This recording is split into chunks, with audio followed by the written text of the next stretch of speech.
En la presente entrega hablaremos sobre tres contextos históricos relacionados a los mapuches o araucanos, pueblo indígena que actualmente se ubica en partes del centro y sur de Chile y en menor medida de Argentina. Estos temas estarán dentro de la época colonial como espacio de tiempo definido. Es así que los aspectos que vamos a ver son, primero, la guerra de Arauco; segundo, los cambios y la relación entre españoles y mapuches; y finalmente, tercero, veremos las rutas migratorias de los araucanos. Antes de abordar estos aspectos, haremos un breve resumen sobre la historia y el origen de este pueblo.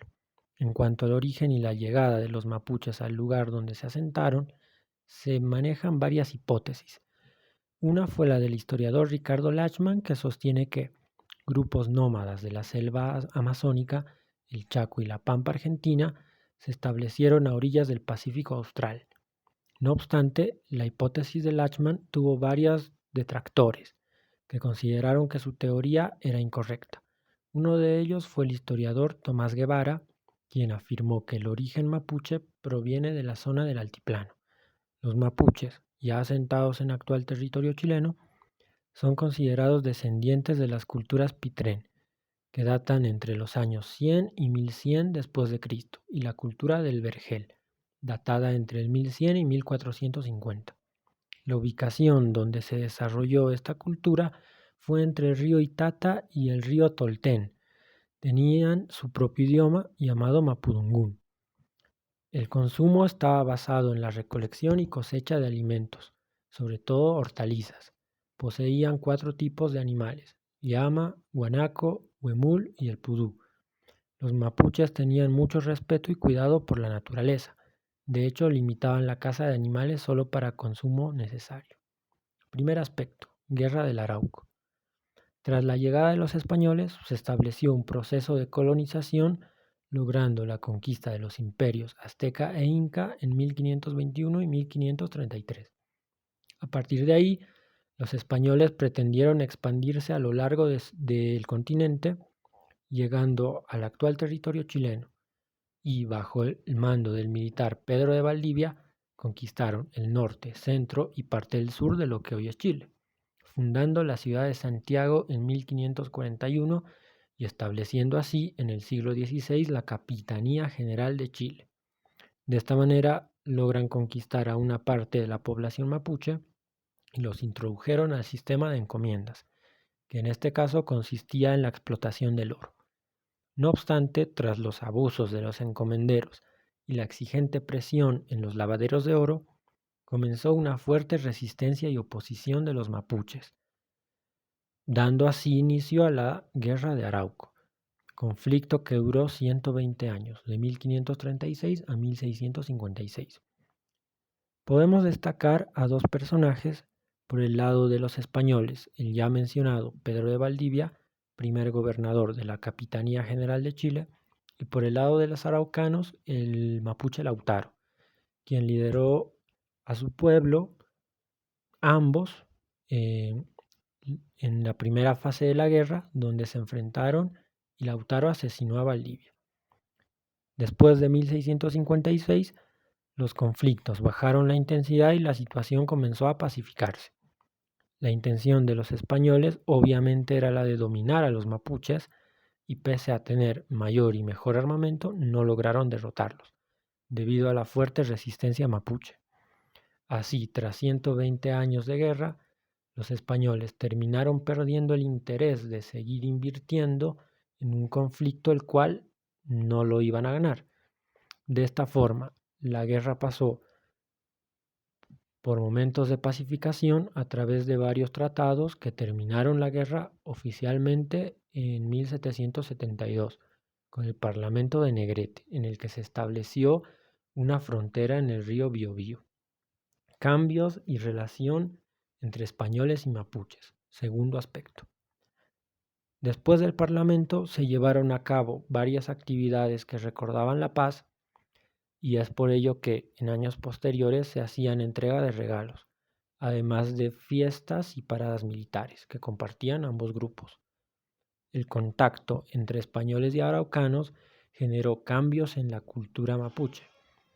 Esto no era nuevo para este pueblo, ya que antes de la llegada de los españoles, según el cronista Garcilaso de la Vega, los mapuches asimilaron rasgos culturales incaicos producto del contacto que estos grupos tuvieron en la época prehispánica, donde el elemento que más destaca es el de la producción y uso de prendas como fajas, vinchas y sobre todo los ponchos, elementos que provenían de los incas y que se quedaron en la cultura mapuche.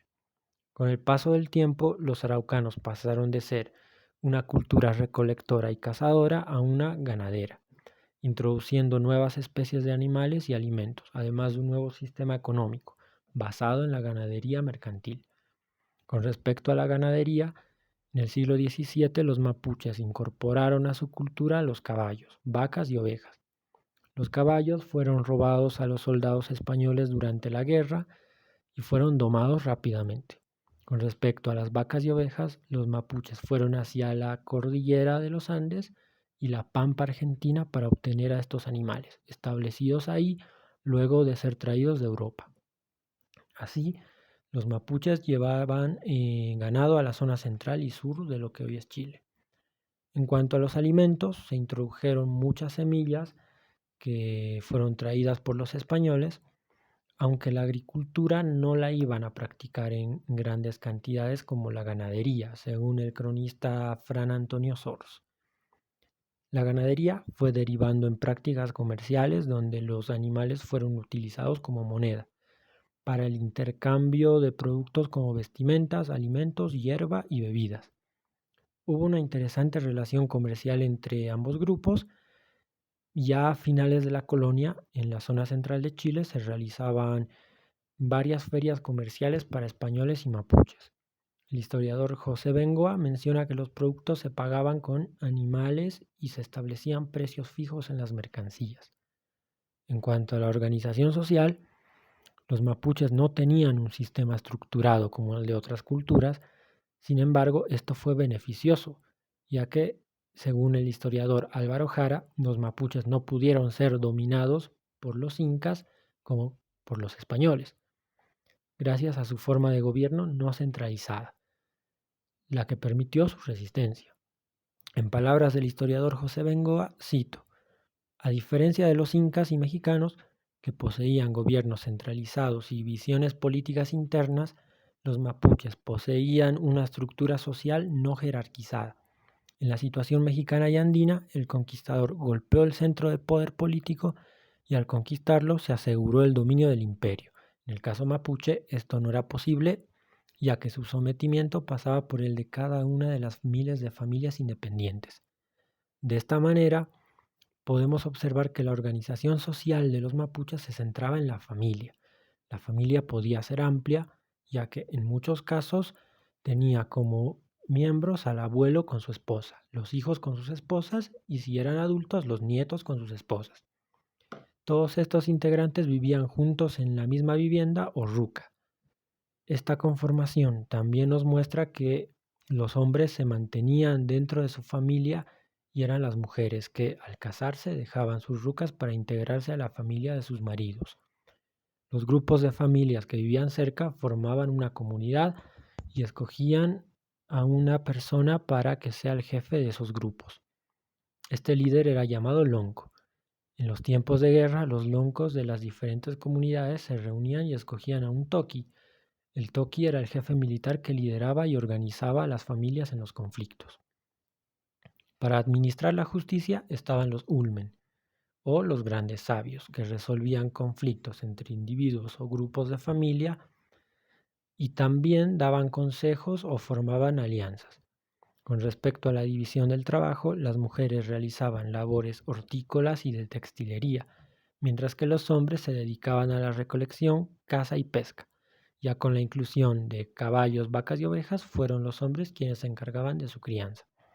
Tras el conflicto con los españoles, los araucanos no variaron demasiado en su estructura social, pese a que los españoles implementaron los cacicazgos para controlar las encomiendas.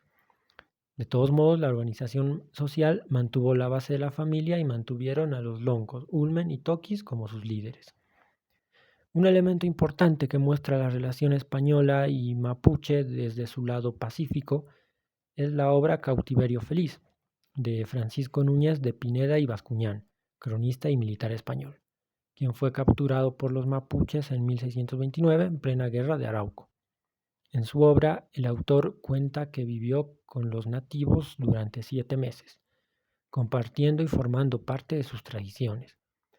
En estos meses, Núñez de Pineda critica el sistema de encomiendas y también el tráfico de indígenas. No obstante, la obra se enfoca más en presentar situaciones amenas como muestra de que ambas culturas podían llegar a convivir pacíficamente, al ver cómo Núñez de Pineda formó parte de la cotidianidad araucana. Sin embargo, no fue solo Núñez de Pineda quien aprendió de los mapuches, sino que los araucanos también asimilaron elementos españoles, como el de la religión. Núñez de Pineda quería enseñar acerca de la religión católica a los niños indígenas y los nativos adultos aceptaron. Y de hecho, los mismos líderes mapuches querían aprender sobre las creencias y prácticas religiosas, aunque es preciso mencionar que la religiosidad y fe de los mapuches no tenía a un ser divino o divinidades sagradas, lo cual facilitó su aceptación a la doctrina católica, aunque este factor no reduce la importancia que tuvo el trato pacífico para que gente de diferentes culturas pueda convivir en armonía. Tercer aspecto, migraciones mapuches debido a la guerra.